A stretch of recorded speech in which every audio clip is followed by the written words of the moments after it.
Hello விவோஸ், இன்றைக்கி பார்த்தீங்கன்னா சிஎஸ்ஏயோட ஒரு 2 இம்பார்ட்டன்ட் திங்ஸை பற்றி தான் நம்ம டிஸ்கஸ் பண்ண போகிறோம்.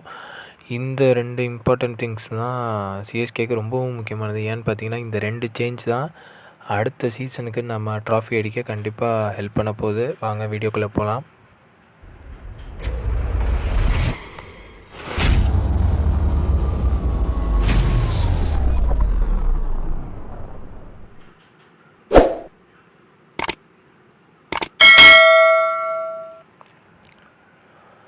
ஆமாம் ஃப்ரெண்ட்ஸ், ஃபஸ்ட்டு நம்ம என்ன திங்ஸ் பார்த்தீங்கன்னா சிஎஸ்கே மேனேஜ்மெண்ட்டு ஒரு கேள்வி கேட்கணும். ஏன்டா இந்த பிளேயரை டேபிளில் உட்கார வச்சிங்கன்னு. அது யாரும் இல்லை, நம்ம நாதன் எலிஸ் தான்.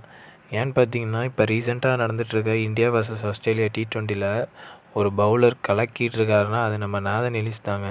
இவ்வளோ நாள் நம்ம அவரை வச்சு யூஸ் பண்ணாதது தான் நம்மளுக்கு ஒரு கஷ்டமாக இருக்குது. நெக்ஸ்ட் சீசன் இவரை கண்டிப்பாக சேர்த்து பிளேயிங் லெவலில் சேர்க்கணுன்னு நிறையா ஒரு கமெண்ட்ஸ் வருது. அதை தான் பார்த்துட்ருக்கோம். ஏன்னு பார்த்தீங்கன்னா ஒரு பவுலர் என்னென்ன வேரியேஷன் போட முடியுமோ எல்லாமே போடுறாரு. ஸ்லோவர் போடுறாரு, ஃபேஸ் போடுறாரு, ஸ்விங் போடுறாரு, ரிவர்ஸ் ஸ்விங் போடுறாரு, எல்லாமே போடுறாரு. நெக்ஸ்ட் டைம் சிஎஸ்கே கண்டிப்பாக இந்த முடிவை எடுப்பாங்க. ஏற்கனவே பார்த்தீங்கன்னா 2025 ஃபஸ்ட் 2 மேட்சஸ் நாதன் எலிஸை சேர்த்தாங்க. பத்ரானா இல்லாதனால. பத்ரானா மறுபடியும் வந்ததுக்கப்புறம் நாதன் எலிஸை மறந்துட்டாங்கன்னு தான் சொல்லலாம். பட் இந்த டைம் விடவே கூடாது. பத்ரானாவை நீங்கள் ரிலீஸ் பண்ணுவீங்களோ சேர்ப்பீங்களோ தெரியாது. நெக்ஸ்ட் டைம் நாதன் எலிஸ் விளாண்டே ஆகணும். ஏன்னு பார்த்தீங்கன்னா பேட்டிங்கும் சூப்பராக ஆடுறாருங்க. இவர் இப்போ ஒரு ஆல்ரவுண்டர்னே சொல்லலாம். பேட்டிங் நல்லா பண்ணுறாரு. நெக்ஸ்ட்டு பவுலிங்கில் அந்த விக்கெட்டை குமிக்கிறாரு. முக்கியமான விக்கெட்லாம் நேற்று எடுத்தார் பார்த்தீங்கன்னு நினைக்கிறேன். ஸோ கண்டிப்பாக நாதன் எலிஸா நெக்ஸ்ட் சீசன் பிளேயிங் லெவலில் இருப்பாருன்னு தான் சொல்லலாம். நெக்ஸ்ட் என்ன பார்த்தீங்கன்னா சிஎஸ்கேயோட ஒரு ரெக்வெஸ்ட்டாக நான் என்ன கேட்குறேன்னா, செல்லத்தை தட்டி தூக்குங்கடா. அதாவது நம்ம வாஷிங்டன் சுந்தர் தமிழக வீரரை கண்டிப்பாக நம்ம அடுத்த சீசன் ட்ரேட் பண்ணி ஆகணும். ஏன்னா அவரோட பெர்ஃபார்மன்ஸ் பீக்கில் இருக்குது. ரொம்ப இப்போ பீக்குக்கு போயிட்டே இருக்குது.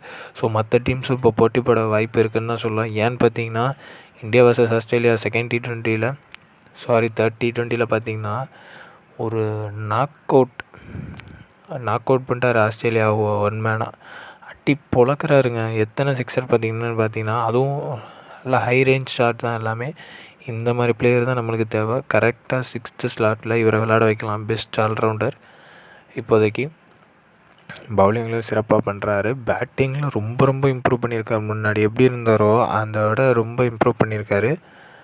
நல்ல ஒரு ஹிட்டிங் எபிலிட்டி வச்சுருக்காரு. ஸோ எப்படியாச்சும் வாஷிங்டன் சுந்தரை ஜிடியிலேருந்து நம்ம ட்ரேட் பண்ணி எடுத்தாகணும்.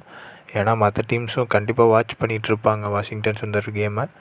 ஸோ சிஎஸ்கே நெக்ஸ்ட் சீசன் கண்டிப்பாக வாஷிங்டன் சுந்தரை எடுத்துகிட்டு வந்தால் தான் நம்மளுக்கு ஒரு ஸ்ட்ராங்கான பிளேயிங் லெவன் செட் ஆகும். அது மட்டும் இல்லாமல் நம்மளுக்கு ஒரு ஹிட்டர் தேவைன்னு நம்ம முடிவு பண்ணிட்டுருக்கோம். அந்த ஹிட்டரை நம்ம வாஷிங்டன் சுந்தராக பயன்படுத்தலாம். நம்ம இந்தியா பிளேயரை ட்ரெஸ் பண்ணலாம் என்றைக்குமே. ஸோ பொறுத்து தான் பார்ப்போம் என்ன நடக்குதுன்னு.